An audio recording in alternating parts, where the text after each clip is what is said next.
Big Boss season 9 Telugu இன்னைக்கு எபிசோட்ல ஒரு கேப்டன்சி டாஸ்க்கு. அந்த கேப்டன்சி டாஸ்க்கான பவரை சஞ்சனா கிட்ட கொடுத்துருக்காங்க. சஞ்சனா பண்ண ஆக்டிவிட்டிஸ் இந்த வீடே அவங்க மேல ஒரு அதிருப்தியும் ஒரு கோபத்தில் இருக்காங்க. அவங்கள கூப்பிட்டு ஒரு சூப்பர் பவர் மாதிரி ஒரு பவரை கொடுத்து நீங்க தான் யார் யார் கேப்டன்சியில் பார்ட்டிசிபேட் பண்ணணும் அப்படின்றத நான் உங்ககிட்ட கொடுக்குறேன்னு பிக் பாஸ் சொன்னதுக்கப்புறம் வீட்டில் இருக்கிற அதர் ஹவுஸ்மேட்ஸோட ரியாக்ஷன் என்னவா இருக்கும் அப்படின்றது ஒரு பக்கம். அதில் சஞ்சனா கரெக்டாக அதை பயங்கரமாக ஒரு செலெக்ஷன் பண்ணியிருக்காங்க. ஒரு 5 பேரை செலக்ட் பண்ணியிருக்காங்க. அது ஓனர்ஸுக்கு சாதகமா இல்ல காமனர்ஸுக்கு சாதகமா இருக்குதா அப்படின்றத பார்க்க போறோம். அதை தாண்டி அந்த ஜட்ஜ்மெண்ட்ல ஒரு தப்பு நடந்திருக்கு. மனிஷ் வந்து ஒரு ஜட்ஜ்மெண்ட் பண்ணியிருக்காரு கேப்டன்சி டாஸ்கோட ஜட்ஜ்மெண்ட்ல. அதில் அவர் எடுத்த முடிவு சரியா போயிருக்கா இல்ல தப்பா போயிருக்கா அப்படின்ற டிஸ்கஷன் பார்க்க போறோம். அதை தாண்டி ஒரு பக்கம் ஓனர்ஸ் டீமுக்குள்ளேயே நிறைய பிரச்சனைகள் நிறைய விஷயங்கள்லாம் நடந்துட்டு இருக்கு. அது என்ன ஏதுன்றது எல்லாத்தையும் டீட்டெயிலா பார்த்துடலாம். வணக்கம் மக்களே, நேஷனல் உட்ஸ்ல இருந்து உங்கள் மணிவண்ணன். சேனலுக்கு புதுசா இருந்தீங்கன்னா சப்ஸ்கிரைப் பண்ணிருங்க. வீடியோவை பல பேரும் பாக்குறீங்க, மறக்காம லைக் போட்டீங்கன்னா அது எனக்கு ரொம்ப ரொம்ப ஹெல்ப்ஃபுல்லா இருக்கும். அதை போட்டுருங்க. உங்களுக்கு கேள்விகளோ கருத்துக்களோ இருந்தா மறக்காம கமெண்ட் செக்ஷன்ல போட்டுருங்க. இப்போ கண்டென்ட்டுக்குள்ள போயிடலாம். ஸோ ஃபர்ஸ்டே ஒரு டிஸ்கஷன் நடக்குது. இமானுவல் வந்து ஒரு கேள்வி கேட்கிறார். ஸோ இந்த வீட்டுக்குள்ள நம்ம டீம் நம்ம எல்லாருமே 9 பேருமே ஒன்னா இருந்தாதான் கேம் விளையாட முடியும். இதுல ஸோ நம்ம 9 பேர் ஒழுங்கா இல்லாம அங்கே 5 பேரை சேவ் பண்ணிட்டு ஒருத்தரை தான் நாமினேஷன் எடுத்துட்டு வர முடியுது. ஆனால் நம்ம இந்த ஒரு டாபிக் டிஸ்கஸ் பண்ண விஷயம் எப்படி ஓனர்ஸ் ஹவுஸுக்கு தெரிஞ்சுது? ஐ மீன் நேற்று நைட்டு ஒரு டிஸ்கஷன் பண்ணாங்க. அதில் எப்படின்னா நம்ம ஒன்றா ஒரு ஆளை வந்து பவர் கொடுத்துட்டு 4 பேரை நாமினேஷன் எடுத்துகிட்டு வந்திருக்கலாம், நம்ம யோசிச்சிருக்கணும்னு சொன்ன விஷயம் நேற்று ஹரிஷுக்கு தெரிஞ்சு அங்கே ஒரு டிஸ்கஷன் போயிருக்கு. அதை யார் லீக் பண்ணது, இங்கே யூனிட்டியை யார் பிரேக் பண்ணுறதுன்றது ஒரு கேள்வி வருது. உடனே சஞ்சனா தனுஜா நீ பறையு அப்படின்ற மாதிரி தனுஜா கிட்ட கேட்குறாங்க. அங்கே ஒரு பக்கம் சுமன் வந்து எல்லாரும் 9 பேரையும் தான் கேட்குறாங்க, 9 பேரை சொல்ல அது நீங்கள் ஏன் தனுஜாவை மட்டும் சொல்கிறீங்க அப்படின்ற மாதிரி சுமன் ஒரு பக்கம் சொல்கிறார். அப்புறம் இந்த வீட்டில் உடனே பரணி சொல்றார், இந்த அவுட் ஹவுஸில் டீம் ஸ்பிரிட்டு டீம் யூனிட்டி எதுவுமே இல்லை, எல்லாரும் இண்டிவிஜுவலாக விளையாடணுன்றதுக்காக முடிவு பண்ணிட்டாங்க. பட் இதில் என்னென்னா இப்போது நம்மளுடைய ஓனர்ஸ் ஓனர்ஸ் ஒரு பக்கம், அவுட் ஹவுஸில் இருக்கிற இது ஐ மீன் செலிபிரிட்டி ஒரு பக்கம். இப்போ நம்ம அவங்களுக்கு எதிராக நிற்கணும் போது ஸோ ஒரு யூனிட்டி இருக்கணும், அந்த யூனிட்டிலையும் இண்டிவிஜுவாலிட்டி இருக்கணும். அங்கே ரெண்டுமே இடிக்குது. ஒரு பக்கம் யூனிட்டியும் இருக்க மாட்டேங்குது, இண்டிவிஜுவாலிட்டியும் பல பேருக்கு இருக்க மாட்டேங்குதுன்றது தான் பெரிய பிரச்சனை. இது ரெண்டு இருந்தால் மட்டுமே அவங்கள பீட் பண்ண முடியும். அவங்களுக்குள்ள என்னதான் சண்டை சச்சரவு இருந்தாலுமே ஒரு பாயிண்ட்ல அவங்க ஒன்று சேர்ந்துடுறாங்க அப்படின்றத நம்மளால காமனர் சைட்லேருந்து பார்க்க முடியுது. ஓகே, இன்னொரு பக்கம் மனிஷ் டிஸ்கஸ் பண்ணிருக்காரு. நேற்று நடந்த விஷயத்துல 3 பேர் எக்ஸ்போஸ் ஆயிட்டாங்க. அவங்களோட ரியாலிட்டி அவங்களோட ஃபேக்னஸ் எல்லாமே தெரிய வந்திருக்கு. இதுல குறிப்பா அந்த 2 குக் இருக்காங்க பாருங்க, சஞ்சனா கூட பிளான் பண்ணிட்டு எல்லாத்தையும் பண்ணியிருக்காங்க, அதுக்கப்புறம் அவங்களே கொஞ்சம் எக்ஸ்போஸ் ஆயிருக்காங்க அப்படின்ற டிஸ்கஷன் போது அதுல குறிப்பா மனிஷ் வந்து ஒரு அதிருப்தி இருக்கு. யார் மேல? ஸ்ரீஜியா மேலேயும் பிரியா மேலேயும் அங்க இருக்கிற டிசிஷன்லயும் ஆக்டிவிட்டிஸ்லயும் கொஞ்சம் அதிருப்தி இருக்கிறது அங்கேயே வெளிப்படுது. அங்கேயுமே மாத்தி மாத்தி ஹீட்டட் ஆர்கியூமெண்ட் ஆகுது. அப்ப சொல்றாரு, இதுக்கப்புறம் நான் இண்டிவிஜுவல் கேம் விளையாட போறேன், அதுதான் நல்லது, ஸோ இதுக்கு சரிப்பட்டு வராதுன்ற டிஸ்கஷன் அங்கே மனிஷ் எடுக்கிறார். ஓகே, அப்புறம் சஷ்டி வந்து ஒரு வேலிடான பாயிண்ட் கேட்குறாங்க யாருக்கிட்ட? பரணி கிட்ட. இப்போ சஞ்சனா முட்டை சாப்பிட்ட மேட்ரு உங்களுக்கு தெரியும், அதை நீங்களும் பார்த்துருக்கீங்க. அதை நீங்க கேட்டப்ப நீங்க சொல்லியிருக்கணும். அதை சொல்லாம அதுக்கப்புறம் நீங்க சொன்னது பெரிய தப்பு. அங்க தெரியாதுன்னு சொல்லிட்டு அதுக்கப்புறம் நீங்க வந்து சொன்னது வந்து எனக்கு சுத்தமா பிடிக்கல, விருப்பம் இல்லைன்றத டைரக்டா அடிக்கிறாங்க. ஸோ தெரிஞ்ச விஷயத்தை அப்பயே சொல்லியிருக்கலாம். அதுக்கப்புறம் அவங்க சொன்னதால பல பேருக்கு பாதிப்பாயிருக்கு அப்படின்றது எக்ஸாக்ட் பாயிண்ட். அதை சஷ்டி நேருக்கு நேராக கேட்டதுமே கரெக்டா இருந்துச்சு. ஓகே, அதுக்கப்புறம் பார்த்தீங்கன்னா ஒரு பக்கம் வேற மாதிரி ஒரு டிசிஷன் எடுத்திருக்காங்க ஓனர்ஸ் டீம். என்னன்னா பண்ண ஆக்டிவிட்டீஸ்க்கு 2 days சஞ்சனா வீட்டுக்குள்ள வரக்கூடாதுங்க, அவங்களுக்கு கம்ப்ளீட் ரெஸ்ட்ரிக்ஷன் கொடுக்குறோம்.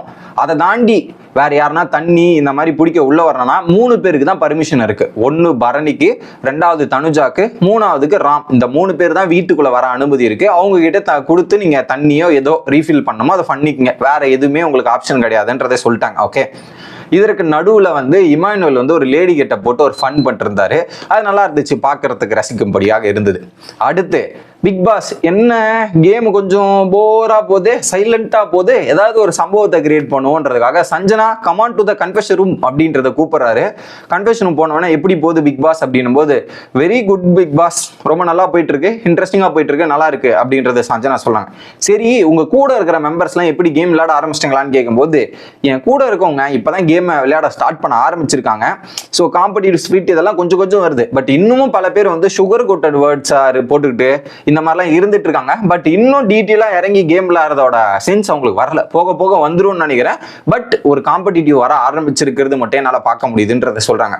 நான் இங்கே நானாக தான் இருக்கேன், எனக்கு எல்லாருக்கும் ப்ளீஸ் பண்ணிட்டுலாம் இருக்க முடியாது. ஸோ என்னால் முடிஞ்ச அளவுக்கு எவ்வளோ என்டர்டைன்மெண்ட் கொடுக்க முடியுமோ அவ்வளோ என்டர்டைன்மெண்ட் கொடுக்குறேன் அப்படின்றத பிக் பாஸ் கிட்ட சொல்றாங்க. பட் எனக்கு என்னமோ அவங்க சொல்றது கரெக்ட் தான். ஏன்னா இந்த வீட்டில் வந்ததுக்கு அப்புறம் இந்த டாபிக் இந்த 3 நாள் எபிசோட் எடுத்துட்டு பார்த்தா சஞ்சனா சஞ்சனா சஞ்சனா சஞ்சனா சஞ்சனா சஞ்சனா அப்படின்ற மாதிரி தான் இருக்குதே தவிர்த்து அவங்கள பேஸ் பண்ணி தான் கண்டென்ட்டே சுத்தி வருது. ஏதோ ஒரு விஷயத்தை கிரியேட் பண்ணிக்கிட்டே இருக்காங்க. எய்தர் அவங்க ஏதோ ஒன்று பண்றாங்க, அது கொஞ்சம் இன்ட்ரெஸ்டிங்கா இருக்கா இல்லையான்றது ஆடியன்ஸை பொறுத்து இருக்கு. பட் என்னை பொறுத்தவரையும் சம்திங் இன்ட்ரெஸ்டிங் அப்படின்ற ஒரு ஃபீல் எனக்கு வருது மக்களே. அப்புறம் பிக் பாஸ் கேட்குறாரு, உங்களை கார்னர் பண்றாங்கன்னு ஃபீல் ஆகுதா அப்படின்னும் போது கண்டிப்பா ஃபீல் ஆகுது பிக் பாஸ், கொஞ்சம் கஷ்டமா தான் இருக்கு. பட் நான் என்ன பண்றது, நானா இருக்கேன் வந்த நாள்ல இருந்து. ஸோ அதுதான் பெரிய பிரச்சனை. பட் ஓகே தான், எனக்கு பிரச்சனை கிடையாது. பட் எனக்கு தோளா இருந்த தனுஜா கூட ஒரு பாயிண்ட்ல என்ன போய் நாமினேட் பண்ணும்போது எனக்கு கொஞ்சம் கஷ்டமா இருது. நான் கம்ப்ளீட்டா பிரேக் ஆவேன், 1 hour பிரேக் ஆனா அடுத்த 2 மணி நேரத்துல நான் திரும்ப கம்பேக் கொடுப்பேன் பிக் பாஸ். அதுதான் என்னோட திறமை. நான் அது எவ்வளவு ஸ்ட்ராங்கா விளையாடணுமோ நல்லா ஸ்ட்ராங்கா விளையாடிட்டு இருக்கேன். எனக்காக நான் தானே இருக்கணும் அப்படின்றத சொல்றாங்க. உடனே அதுக்கு தான் உங்களுக்கு அபிநந்தங்கள் சொல்றேன். So you stand for your self. நீங்க உங்களுக்காக நீங்க நிக்கலாம், வேற யார் நிக்க போறா, அதுக்கு நான் உங்களை பாராட்டுறேன்ற மாதிரி பாராட்டிட்டு உங்களுக்கு ஒரு சூப்பர் பவர் கொடுக்குறேன் அப்படின்னு சொல்றாரு. என்ன சூப்பர் பவர் அப்படின்றது பார்த்தீங்கன்னா, கேப்டன்சி டாஸ்க்ல எந்த 5 பேர் பார்ட்டிசிபேட் பண்ணணும் அப்படின்றத நீங்க முடிவு பண்ணுங்க அப்படின்ற ஒரு பவரை கொடுக்குறேன் அப்படின்றத பிக் பாஸ் சொல்றாரு. ஆனா இதுல இன்னொரு விஷயம் இருக்கு மக்களே. எந்த ஒரு ஸ்மார்ட் பிளேயரா இருந்தாதான் அந்த அளவுக்கு டீட்டெயிலா யோசிக்க முடியும். என்ன சொல்றாரு பிக் பாஸ், 5 பிளேயரை செலக்ட் பண்ற அதிகாரம் உனக்கு கொடுக்குறேன்னு சொல்றாரு. மத்தவங்களாம் என்ன யோசிப்பாங்க, ஸோ 5 பேரை செலக்ட் பண்ற பவர் எனக்கு இருக்கா, நான் என்ன பண்றேன் ஒரு 5 பேரை செலக்ட் பண்றேன்றத சொல்லுவாங்களே தவிர்த்து இதுல நானும் செலக்ட் ஆகலாமா, நானே என்ன செலக்ட் பண்ணிக்கலாமான்ற கேள்வி பல பேருக்கு வராது அந்த இடத்துல. ஸோ ஒரு நல்ல பிளேயரா இருந்தா மட்டும் தான் யோசிக்க முடியும். அந்த இடத்துல கரெக்டா சஞ்சனா கேட்குறாங்க, அதுல நானும் வரேன், நானும் செலக்ட் பண்ணலாமான்னு கேட்கும்போது அது உங்க விருப்பம் அப்படின்றத பிக் பாஸ் சொல்றாரு. உடனே என்ன பண்றாங்க, 5 பேரை செலக்ட் பண்றாங்க. முதல்ல நானு, 2வது ஹரிஷ், தீமன், பவன், சஷ்டி, அப்புறம் பார்த்தீங்கன்னா இமானுவேல். இந்த 5 பேரை செலக்ட் பண்ற பிக் பாஸ்ன்னு சொல்றாங்க. சரி 5 பேரை செலக்ட் பண்ண காரணம் என்ன, காரணத்தை சொல்லுங்கன்னும் போது ஹரிஷ் கம்யூனிகேஷன்லாம் கரெக்டா இருக்கு, நியாயமா பேசுறாரு. நான் தனிமையா உட்காந்துட்டு இருக்கும்போது கூட அவர்கிட்ட இருந்து ஒரு ரியல் கன்சன்ஸ் இருக்கு, ரியலான ஒரு விஷயத்தை பார்க்க முடியுது. ஸோ அதனால ஹரிஷ். அடுத்து பவன் ஒரு செல்ல பையன், ஸ்வீட் பாயா இருக்கான், அதனால பவன். இமானுவேல் நல்ல ஃப்ரெண்ட்ஷிப் பாண்டிங் இருக்கு, ஒரு காமெடி பண்றார், அதெல்லாம் எனக்கு ரொம்ப பிடிச்சிருந்துன்றதுக்காக இமானுவேல். அடுத்து சஷ்டி, என்னோட சின்ன குழந்தை மாதிரி, என்னோட பேபி மாதிரி பாக்குறேன். ஏன்னா அவங்க பேபி மாதிரி பாக்குறதுக்கான காரணம் என்னன்னா, சஷ்டி வந்தா கொஞ்சம் பிசிக்கல் காம்படிஷன்ல நம்ம அவங்கள பீட் பண்ணிடலாம் அப்படின்றது தான் அவங்களோட எண்ணம். அதை ஓப்பனா அவங்கள ஒத்துக்கிறாங்க, இதுதான் காரணம் அப்படின்றத சொல்லிட்டு வெளியே போய் இன்ஃபார்ம் பண்ணுங்கன்ற மாதிரி பிக் பாஸ் சொல்றாரு. வெளியே லிவிங் ஏரியாலாம் அனௌன்ஸ் பண்றாங்க, நான் 5 பேரை செலக்ட் பண்ணியிருக்கேன், இதுதான் காரணம் அப்படின்ற மாதிரி சொல்றாரு. உடனே why not others, why not me அப்படின்ற மாதிரி எல்லாரும் கேள்வி கேட்கறாங்க. முதல்ல அது அவங்களுக்கு கொடுக்கப்பட்ட டாஸ்க். இதுல பேசிக்கலி நீங்க என்ன கேள்வி வேணாலும் கேட்கலாம், ஆனா அந்த பவர் யார்கிட்ட இருக்கு, சஞ்சனா கிட்ட இருக்கு. சஞ்சனா என்ன சொல்றாங்க, அவங்க எல்லாத்துக்கும் ஆன்சர் பண்ணாங்க. பட் கொடுக்கப்பட்ட பவர் அவங்களுக்கு கொடுக்கப்பட்ட பவர். நான் யாரை செலக்ட் பண்ணோம், அது ஏன் உரிமை, இதுதான் காரணம் அப்படின்றத அவங்க சொல்லிட்டாங்க. ஏன் எங்களை செலக்ட் பண்ணல, இந்த வீட்டுக்கு நியாயமானதை நீங்க செலக்ட் பண்ணியிருக்கணும், அந்த கேப்டன்சி தகுதி இருக்கிற நபரை நீங்க செலக்ட் பண்ணியிருக்கணும், இதெல்லாம் பண்ணியிருக்கணும்னு அதர் ஹவுஸ்மேட்ஸோட கேள்விகள். புரியல எனக்கு. வீட்டுக்கு கேப்டன்சி தகுதி இருக்கிற நபர்களை செலக்ட் பண்ணணும்னு நினைச்சா அப்ப மற்றவங்களுக்குலாம் யார் செலக்ட் பண்றது? ஸோ அந்த கேப்டன்சி பதவி கொடுத்தாதானே தகுதி இருக்கும் தகுதி இல்லைன்னு தெரிய முடியும். அதை கொடுக்காமே அவனுக்கு தகுதி இல்லைன்னா அப்போ எப்போதான் அவனுக்கு தகுதி வரும் அப்படின்ற ஒரு கேள்வி இருக்குல்ல. ஸோ அந்த இடத்துல நீங்கள் எதிர்பார்க்கறத அவங்க பண்ண முடியாது. அவங்க என்ன நினைக்கிறாங்களோ அதான் பண்ணணும். ஸோ அது நீங்கள் இந்த வீட்டுக்கு நல்லதுன்னு யோசிக்கிறது அவங்க பாயிண்ட்ல இல்லை, அவன் சரிப்பட்டு வரமாட்டான், எனக்கு தெரிஞ்ச மாதிரி நான் பண்ணிக்கிறேன்னு சொல்கிறேன். அவன் ஓப்பனாக சொல்லிட்டாங்க, எனக்கு க்ளோஸாக இருக்கவங்களும் நான் செலக்ட் பண்ணுறேன், அது கொஞ்சம் நான் ஃபேவர் பண்ணிக்கினேன், இதில் என்ன இருக்குது அப்படின்றத சொல்கிறாங்க. ஸோ அதில் பல பேரும் கேட்டு ரீசன்ஸை கேட்டுகிட்டே இருந்தாங்க. அவங்களுக்கு தகுந்தால் போல ரீசன்ஸை கொடுத்துட்டே இருந்தாங்க. நல்லா இருந்துச்சு. குறிப்பாக ஸ்ரீஜாலாம் சொன்னதுக்கப்புறம் இங்கே 15 பேர் செலக்ட் பண்ணியிருக்காங்க. சாரி, ஸ்ரீஜாவில் மனிஷ் கேட்ட கேள்வி தான் என்னன்னா, நீங்கள் இந்த வீட்டுக்குள்ளே நிறைய கான்ஃப்ளிக்ட்லாம் உருவாக்கியிருக்கீங்க, நீங்களே உங்களை செலக்ட் பண்ணியிருக்கீங்களே, அது எப்படி இது, நீங்கள் கேப்டன் பல விஷயங்கள் கிரியேட் பண்ண மாட்டீங்களா, அதுக்கு உங்களுக்கு என்ன தகுதி இருக்குது அப்படின்னு கேட்கும்போது, எங்க கேப்டன் ஆகணுன்றது எல்லாருக்கும் என்ன இருக்கும். ஸோ நீங்கள் கூட நீங்கள் கேப்டன் ஆகணும்னு யோசிப்பீங்க, அதைத்தானே நான் வச்சேன், அதில் என்ன தப்பு இருக்குன்ற மாதிரி ஒரு பாயிண்ட் அடிச்சாங்க. வேற மாதிரி எல்லாரும் நம்மள தான் ஃபர்ஸ்ட்னு ட்ரீட் பண்ணுவோம், அதை தான் ட்ரீட் பண்ணியிருக்கேன். ஓகே, அதை தாண்டி நீங்க குட் லீடரா இல்லையான்றது நான் பண்ணதுக்கு அப்புறம் தான் தெரியும். இந்த 2 நாளை வச்சு நீங்க எப்படி சொல்ல முடியும் அப்படின்ற ஒரு கேள்வியுமே கேட்டாங்க. அதுவும் நியாயமா தான் படுது. அதை பண்ணாமே நீங்க குட் லீடரான்னு நினைச்சா அது எப்படி முடியும்? என்கிட்ட பதவி கொடுத்து பார்த்தா தானே தெரியும்ன்றதும் வேலிடான பாயிண்ட். ஓகே ஏன் இந்த கேப்பபிலிட்டி சொன்னாங்கல்ல, அந்த கேப்டன்சிக்கு கேப்பபிலிட்டி உங்களுக்குலாம் இருக்கான்னு கேட்டபோது அதுவும் தரமான பதிலுங்க. இந்த வீட்டில் 15 பேரை செலக்ட் பண்ணியிருக்காங்க. பல லட்சம் பேர்லேருந்து 15 பேர் வந்திருக்கும். அந்த 15 பேர் தகுதி இருக்கிறதா தான் இந்த பிக் பாஸ் வீட்டுக்குள்ள இருக்கும். ஸோ அந்த தகுதி இருக்கும்போது கேப்டன்சிக்கு தகுதி இருக்காதான்ற இன்னொரு பாயிண்ட் அடிச்சதுமே என்ன பால் போட்டாலும் 6 அடிக்கிறியாமா அப்படின்ற ஒரு ஃபீலிங் இருந்துச்சு. வேற மாதிரி இருந்தது மக்களே. அடுத்து சப்பாத்தி பிரச்சனை. சப்பாத்தி எடுத்து ஏதோ வேஸ்டேஜில் போட்டிருக்காங்களாம். அதை ரீத்து பார்த்து தனுஜா கிட்ட சொல்ல, தனுஜா வந்து அதை கேள்வியாக கேட்டாங்க. ஏன்னா ஒரு பக்கம் குக்கிங் பண்ணுறது அவங்க தானே, இவ்வளோ வேஸ்ட் பண்ணுறீங்களே என்ன இது? ஸோ இங்கே ஃப்ரெண்ட்லியாக கூட ஒரு விஷயத்த சொல்ல முடியல. எல்லாமே சீரியஸாக ஃபைட்டாக அந்த மாதிரி போயிட்டு இருக்கு அப்படின்ற ஒரு இன்ஃபர்மேஷனை கன்வே பண்ணுறாங்க. அதை கன்வே பண்ணிட்டு வெளியே போன உடனே அடிச்சுக்கிறாங்க பாருங்க ஓனர்ஸ் டீமில். பயங்கரமான ஒரு பக்கம் மனிஷ் பேசுகிறாரு. மனிஷ் வந்து நான் இதுக்கப்புறம் இண்டிவிஜுவலாக இருக்கேன், ஆல்ரெடி இந்த மாதிரி 2 டைம்ஸ் இந்த மாதிரிலாம் நடந்துட்டு இருக்கு, இந்த மாதிரிலாம் இதுவாயிட்டு இருக்கு அப்படின்றத மணி சொல்றாரு. உடனே ஸ்ரீஜா பிரியா எல்லாம் ரியாக்ட் பண்ண ஆரம்பிக்கிறாங்க. ஏன்னா குக்கிங் டீமோட மானிட்டர் யாரு? பிரியா தான். அதுல ஒரு விஷயத்தை கேட்கறாங்க. நீங்க சொல்றீங்க நான் கொடுத்த பனானா டீ பிஸ்கெட் இதெல்லாம் நீங்க கொடுத்துட்டு இருக்கீங்கன்ற ஒரு பேச்சு வந்தோடனே நீ கூட தான் சுகர் கொடுத்த மனுஷே அப்படின்ற ஒரு பாயிண்ட் வருது. அவரு தான் கொடுத்தாரு, கொடுக்காம இல்லையே அப்படின்னும் போது குக்கிங் மானிட்டர் நான் அதெல்லாம் சொல்ல தான் வேணும். ஒரு பாயிண்ட்டுக்கு மேலே ஹரிஷ் வந்து பேசும்போது ஹரிஷுக்கும் ஒரு பாலை போட்டு ஆஃப் பண்ணிட்டாங்க பிரியா. நீங்கள் கூட தான் சார் சாப்பாடு அதிகமாக வேணும்னு கேட்டீங்க, அப்புறம் என்ன சார் பேசுறீங்க, எல்லாரும் தானே வந்து பேசியிருக்கீங்க அப்படின்னு. ஆக்சுவலா அதர் டிபார்ட்மெண்ட்ல யாருமே போய் மூக்க நுழைக்கிறது இல்லை, டிஸ்டர்ப் பண்றது இல்லை. இந்த குக்கிங் டிபார்ட்மெண்ட்ல வந்துட்டோம் ஒவ்வொருத்தரோட கருத்து சொல்றாங்க. அப்ப குக்கிங் மானிட்டர் எதுக்கு இருக்காங்க அப்படின்ற ஒரு கேள்வி வருது. ஸோ அவங்கவுங்க வேலையை அவங்கவுங்க பார்த்துருந்தா இவ்வளவு பெரிய கான்ஃபிளிக்ட் வந்திருக்காது. எல்லாரும் போய் ஒன்றுல மூக்க நுழைக்கும் போது தான் பல பிரச்சனைகள் வருது. அதுக்கப்புறம் பார்த்தீங்கன்னா அங்கே ஒரு டிஸ்கஷன்லாம் பேசி முடிச்சுட்டு இதுக்கப்புறம் ஒன்னா இருக்கலான்ற மாதிரி ஒரு டாஸ்க் வந்ததுக்கு அப்புறம் காமனர்ஸ் விசஸ் செலிபிரிட்டி அப்படின்னு ஒரு கேப்டன்சி டாஸ்க் வந்ததுக்கு அப்புறம் ஒத்துமையா இருக்கலாம், ஒன்னா இருக்கலாம், என்னன்னாலும் பேசி சால்வ் பண்ணிக்கலாம்னு முடிவுக்கு வராங்க. அதுக்கு முன்னாடி அடிச்சிட்டு இருந்தாங்க. அதான் சொல்றேனே, இவங்க என்னதான் சண்டை போட்டாலும் இவங்களுக்குள்ள ஒரு யூனிட்டி இருக்கு. ஆனா செலிபிரிட்டி கிட்ட அந்த யூனிட்டி இல்ல அப்படின்றது தான் பெரிய ப்ராப்ளமா இருக்கு. ஓகே, அடுத்து பிக் பாஸ் வராரு. கேப்டன்சி டாஸ்க்ல நீங்க உங்களுக்கு பதிலாக ஒருத்தர் விளையாடுறவரை செலக்ட் பண்ணும், உங்களுக்கான ஒரு சப்போர்ட்டரை செலக்ட் பண்ணும் அப்படின்ற மாதிரி சொல்றாரு. ஸோ அந்த 5 பேர் முன்னாடி வந்து சோபால நில்லுங்க, மிச்சம் 9 பேர் பின்னாடி போய் நில்லுங்க அப்படின்ற மாதிரி நிற்க வச்சுட்டு அந்த எஸ்ஆர் நோ போர்டு கொடுத்துட்றாங்க. மிச்ச பின்னாடி இருக்கவங்களுக்கு 9 பேருக்கு ஒரு நம்பர் ஆர்டர் கொடுக்குறாங்க. 1 2 3 4லேருந்து 9 வரையும் நம்பர் ஆர்டர் வருது. ஓகே, 9 10 வரையும் வருது. அந்த நம்பர் ஆர்டர் படி ஒரு 1ஆம் நம்பர் வராரு சுமன், 1ஆம் நம்பர் சுமன் வராரு. இவரை உங்க டீம்மேட்ல உங்களுக்கு உங்க சப்போர்ட்டரா தேர்ந்தெடுக்க உங்களுக்கு விருப்பம் இருக்கா இல்லையா அப்படின்றத எஸ்ஆர் நோ போர்டில் காட்டணும். ஸோ சுமன் வந்தவனே எல்லாரும் நோ நோ நோ அப்படின்னு முடிச்சு விட்டாங்க. அடுத்து பரணி வராரு. பரணிக்கு எல்லாருமே எஸ்ன்னு கொடுக்குறாங்க. அதில் பரணி யாரை செலக்ட் பண்ணணுன்றது பரணி கையில் இருந்தது.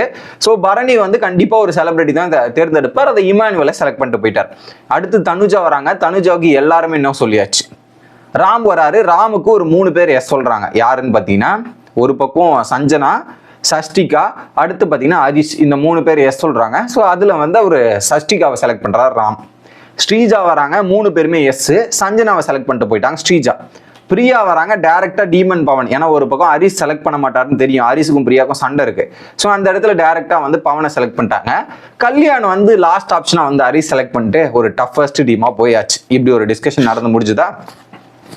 அதுக்கப்புறம் பரணி சொல்றாரு, நான் ஏன் போயிட்டு செலக்ட் பண்ணனா, நம்ம டீம்ல ஒரு ஆள் கேப்டன் ஆகணும், அதுதான் நல்லது. எனக்கு சஷ்டிகா ஆர் இமானுவல் இவங்க 2 பேர்ல தான் கேப்டன் ஆகணும். சஞ்சனா கேப்டன் ஆனா அவங்களுக்கு பிடிச்ச நபர் 2 பேர் ஓனர்ஸ் டீம்ல இருக்காங்க, அவங்களுக்கான பெனிஃபிட்டும் போய் சேரும். அது போய் சேரக்கூடாது, நமக்கான பெனிஃபிட்டாகவும் இருக்கணும் அப்படின்றத நான் யோசிக்கிறேன் அப்படின்றதுல பரணி சொல்றாரு. பட் எண்ட் ஆஃப் த டே அது டாஸ்க் எங்க போய் முடிய போகுதுன்னு எனக்கு தெரியல. ஓகே, அடுத்து டாஸ்க் ஆரம்பிக்குதுங்க. டாஸ்க் என்னன்னா ஒரு பேலன்சிங் போர்டு பெரிய போர்டு இருக்கு. அந்த பெரிய போர்டுக்கு நடுவில் நிறைய ராட்ஸ் போட்டிருக்காங்க. அது கிட்டத்தட்ட ஒரு 5 லேயர் இருக்கு. 1 2 3 4 5 லேயரா இருக்குமே.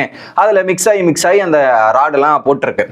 டாஸ்க் என்ன அப்படின்றது பார்த்தீங்கன்னா பஸ்ஸர் அடிச்ச உடனே கிரீன் லைட், பெரிய சிக்னல் லைட் மாதிரி கிரீனு ரெட் லைட் இருக்கு. அதில் என்ன பண்ணோம், 5 பேருமே ஏறி பேலன்ஸ் பண்ணிக்கணும். மேலே 2 ராடை பிடிச்சிக்கணும், கீழே காலை வைக்கிறதுக்கு 2 ராடோ ஒரு ராட்லேயே நீங்கள் கால் வச்சு பேலன்ஸ் பண்ணணும். 5 பேருமே பேலன்ஸ் பண்ணிகிட்டே இருப்பாங்க. பேலன்ஸ் பண்ணிட்டு இருக்கும்போது உங்களோட சப்போர்ட்டர்ஸ், அந்த சப்போர்ட்டர்ஸ் தான் அதில் பேலன்ஸ் பண்ணுவாங்களே தவிர்த்து கேப்டன்சி கண்டெண்டர் பண்ண மாட்டாங்க. சப்போர்ட்டர் 5 பேருமே அங்கே போய் பேலன்ஸ் பண்ணிட்டு இருப்பாங்க. இன்னொரு பக்கம் வரிசையாக 5 பேர் உட்காந்துட்டு இருப்பாங்க. மனிஷ் இந்த கேமோட ஜட்ஜு. அவருக்கு கொடுக்கப்பட்ட ரூல்ஸ் என்னன்னா, ரெட் லைட் வரும்போது நீ ஒருத்தரை கூப்பிடு, அவர் வந்து இங்கே நிற்கட்டும். அப்புறம் கிரீன் லைட் வந்ததுக்கு அப்புறம் போய் ஒரு ராடை எடுக்கட்டும். அந்த மாதிரி ஒவ்வொரு ராடா ரிமூவ் பண்ணிட்டே வரும்போது யார் காலு கீழே படாம அந்த பிளாக் இதுல வராம நிக்கிறாங்களோ அவங்க அந்த கேப்டன்சியோட டாஸ்க் வின்னர். கடைசி வரையும் யார் நிக்கிறாங்களோ அவங்க தான் வின்னர் அப்படின்றது ரூல்ஸ். சிம்பிள். ஓகே, இதுல மனிஷ் ஃபேர் கேம் விளாடணும். ஏன்னா அவர் வந்து நினைச்சா கேப்டன்சி யாரை ஜெயிக்க வைக்கணும், அவங்க டீம்மேட்டே ஜெயிக்க வைக்கணும்னு நினைச்சா அதுக்கேற்ற மாதிரி கூப்பிடலாம். பட் அந்த இடத்துல அவர் அப்படி விளையாடினார்னா அவருக்கு வெளியே பெரிய ஆப் இருக்கு. ஃபேர் கேமாக விளையாடலன்னா பெரிய ரிஸ்க் இருக்கு. ஸோ ஒவ்வொருத்தரையும் அது கரெக்ட் ஆர்டரில் கூப்பிடணும். ஃபர்ஸ்ட் என்ன பண்றாரு, அவங்க டீம்மேட் ஹரிஸுக்கு சம்பந்தப்பட்ட ஒரு நபரை கூப்பிடுறாரு. கல்யாண் வராரு. வந்த உடனே என்ன பண்றாரு, ரெட் லைட் எரியுது. போய் யார் ராடு எடுக்கலாம்னு செலக்ட் பண்ணிட்டு ஃபர்ஸ்ட் போய் ஒரு ராடு எடுக்கிறார். ஃபர்ஸ்ட் போய் அவர் எடுக்கிற ராடுமே அந்த செலிபிரிட்டி பீப்புளோட ராடு எடுக்கிறார். எடுக்க போகும்போது தான் கரெக்டாக கிரீன் லைட் எரியுது. அப்போ என்ன சொல்றாரு, கிரீன் லைட் வரட்டும் அப்படின்றத மனிஷ் சொல்றாரு. இந்த நோட் பண்ணுங்க, மனிஷ் வந்து கிரீன் லைட் வரணும்னு சொல்றாரு. ராடு எடுத்துறாரு. போயாச்சு. அடுத்து 2வது சஷ்டிகாவை கூப்பிடுறாங்க. சஷ்டிகா போகும்போது கூட ரெட் லைட்ல இருக்கு, கிரீன் லைட் வரட்டும் அப்படின்றத மென்ஷன் பண்றாரு மனிஷ். அவங்களும் போயிட்டு கிரீன் லைட் வந்தவனும் ஒரு ராடு எடுக்காங்க. யார் ராடுனா, பிரியா நிக்கிற ராடு எடுக்கிறாங்க. பிரியாவோட சப்போர்ட்டர் யாரு, பவன், டீமன் பவன். அவன் வந்து ஒரு ராடு தூக்கிறாங்க. அடுத்து 3வது இமானுவேல் போறாரு. போயிட்டு திரும்ப பிரியாவோட ராடை எடுக்கிறாரு. எடுக்கும்போது அங்கே மனிஷ் வந்து எந்த இடத்துலையும் கிரீன் லைட் வரட்டும்ன்ற இன்ஸ்ட்ரக்ஷன் கொடுக்கவே இல்லை. ஒரு ஜட்ஜாகிய மனிஷ் கொடுக்கல. இமானுவேல் அந்த ராடை எடுக்கிறாரு. எடுத்துட்டு வந்ததுக்கு அப்புறம் கிரீன் லைட் வரலையே அப்படின்றத சொல்றாரு. உடனே என்ன சொல்றாரு, கிரீன்ல சாரி அப்படின்னு எனக்கு தெரியலையே அப்படின்னு சொல்லிட்டாரு. உடனே என்ன பண்றாரு, நீங்க எலிமினேட் ஆயிட்டீங்க, ரூலை ஃபாலோ பண்ணல, யூ ஆர் எலிமினேட்டட் அப்படின்றத சொல்றாரு. அது எப்படி நீங்க எலிமினேட் பண்ணுவீங்க, இதெல்லாம் சொல்ல ஒத்துக்க முடியாது, இந்த மாதிரிலாம் சொல்லக்கூடாது அப்படின்னு சொல்றாரு. இல்லைனா அது நடந்துருச்சு, இதெல்லாம் பண்ணியாச்சுன்னும் போது இல்லை இதுதான் என்னோட ஃபைனல் டிசிஷன், அது எப்படி நான் இங்கே இப்படிலாம் சொல்ல முடியும், அப்பெல்லாம் ஒத்துக்க முடியாது, இதெல்லாம் பண்ண முடியாது. ஹீட்டட் ஆர்குமெண்ட் நடக்குது. சஞ்சாலக்கா நியாயமா இருங்கண்ணா, நீங்க வந்து பவன் இதுக்கெல்லாம் சொன்னீங்கன்னும் போது அவர் சொல்லலை. ஆக்சுவலி கிரீன் லைட் வந்தா எடுன்னும் போது மற்ற 2 பேருக்கு சொன்னாரே தவிர்த்து இந்த இடத்துல ஒரு இன்ஸ்ட்ரக்ஷன் இமானுவேல் கிட்ட கொடுக்கவே இல்லை. அந்த இடத்துல கொடுத்துருந்தா நடுவரா ஓகேன்னு சொல்லியிருப்பேன். பட் ஒரு தப்பு பண்ற ஓகே தப்பு பண்ணிட்டாருங்க, ஒரு சின்ன வார்னிங் கொடுத்துருக்கலாம்ல. வார்னிங் கொடுக்காம உங்க டீம்மேட் பண்ணும்போது கிரீன் சொல்லு அப்படின்னு சொல்றீங்க. 3வது ஆள் போகும்போது அந்த இடத்துல சொல்லாதது மனிஷோட தப்பு. அதுக்கப்புறம் இவர் பண்ண தப்புக்கு வந்து நான் முடிவு எடுத்தே ஆவேன், எந்த கான்சிக்வன்சஸாலும் நான் ஃபேஸ் பண்ணிக்கிறேன், என்ன ஆனாலும் பரவாயில்ல, நான் ஒரு முடிவு எடுத்துக்கிறேன், நீங்க எலிமினேட் ஆயிட்டீங்கன்றத இமானுவேல் மற்றும் பரணி எலிமினேட். அப்படி அவங்க எலிமினேட் ஆனா யாருக்கு பெனிஃபிட், ஓனர்ஸ் டீம் 2 பேர் அங்க இருப்பாங்க, 3 பேர் இங்க இருந்தாங்கல்ல செலிபிரிட்டி டீம், அதுல ஒரு டீம் அவுட் ஆனா அவங்களுக்கு சந்தோஷம் தானே. இந்த முடிவு எடுக்கிறேன், என்ன கான்சிக்வன்ஸ் தான் நான் ஃபேஸ் பண்ணிக்கிறேன் அப்படின்னு சொல்றாரு. உடனே இவர் சொல்ல, நீங்க நடுவரா ஃபெயில் ஆயிட்டீங்க அப்படின்னு சொல்லும்போது சிம்பிள் மிஸ்டேக் கூட நீ அக்செப்ட் பண்ண மாட்டேன், என்னது அப்படின்ற மாதிரி இவர் பேசும்போது நீங்க வந்து ஃபேவர் பண்றீங்க, ஃபேவரிசம் படுக்கிறீங்க அப்படின்ற மாதிரி சொல்றாரு. அப்புறம் உடனே கேட்கிறாரு, ஃபேவரிசம் நான் பண்ணனா, அப்ப சஷ்டியை கூப்பிட்டேன், சஷ்டிக்கு தானே சொன்னேன், அப்ப சஷ்டி நான் ஃபேவர் பண்ணனா அப்படின்னு சொல்றாரு. அப்ப உங்க செலிபிரிட்டிக்கு தானே ஃபேவர் பண்ணியிருக்கேன்னு சொல்றாரு. ஸோ ஆக்சுவலா நீங்க 2 பேருக்குமே சொல்லியிருக்கீங்க, ஆனா இமானுவேலுக்கு சொல்லலை. அதுதான் இங்க பிரச்சனை. அவர் கேட்கிற கேள்வி இது நீ மற்றவங்களுக்கு சொல்லிட்டு இவருக்கு சொல்லாததான் பிரச்சனையை தவிர்த்து அதை ஹைலைட் பண்ணவே மாட்டீங்க. ஸோ இதுதான் ஃபைனல் டிசிஷன். பிக் பாஸ் கேட்கும்போது சொல்லி முடிச்சிடறாரு. ஸோ மனிஷ் ஒரு நடுவராக கரெக்டான முடிவு எடுத்தாரா அப்படின்னு கேட்டீங்கன்னா, அவர் நான் ஃபேரா தான் விளையாடினேன், நியாயமா தான் இருந்தேன்னு சொல்றாரு. ஆனா 2 பேருக்கு ஒரு மாதிரியும் இமானுவேலுக்கு ஒரு மாதிரியும் தான் இருந்தாரு அப்படின்றத என்னோட பார்வையில் படுது. அதுக்கப்புறம் ஃபெயில் அவர் தப்பா எடுத்துட்டாரு தான், அதுக்கு ஒரு சின்ன வார்னிங் கொடுத்துருக்கலாமே. ஸோ வார்னிங் கொடுத்துட்டு நெக்ஸ்ட் டைம் எப்படி பண்ணீங்கன்னா உங்களை எலிமினேட் பண்ணுவேன்னு சொல்லியிருக்கலாம். அந்த வார்னிங்குமே கொடுக்கல, நீங்க இன்ஸ்ட்ரக்ஷனுமே அந்த முன்னாடி சொல்லியிருக்கலாம். பட் ஒரு காமன் இன்ஸ்ட்ரக்ஷன் எல்லாருக்கும் கொடுக்கப்பட்டது, அதை அவர் ஒழுங்கா கேட்கல, லிசன்ஸ் பண்ணல, அவருடைய தப்புன்னு வச்சுக்கலாமே. இமானுவேல் தப்பு தான். ஆனா மற்ற 2 பேருக்கு நீங்க போகும்போது எச்சரிச்சுக்கல, கிரீன் லைட். அப்ப இந்த ஒரு சின்ன எச்சரிக்கை நீங்க கொடுத்துருந்தீங்கன்னா உங்க மேல தப்பு வந்திருக்காது. அதை நீங்க கொடுக்காம போகும்போது உங்க மேலேயும் தப்பு இருக்கு அப்படின்றத சொல்லிக்கிட்டு இந்த வீடியோவை முடிக்கிறேன். உங்களோட கருத்துக்களை கமெண்ட் செக்ஷன்ல போடுங்க. Bye guys.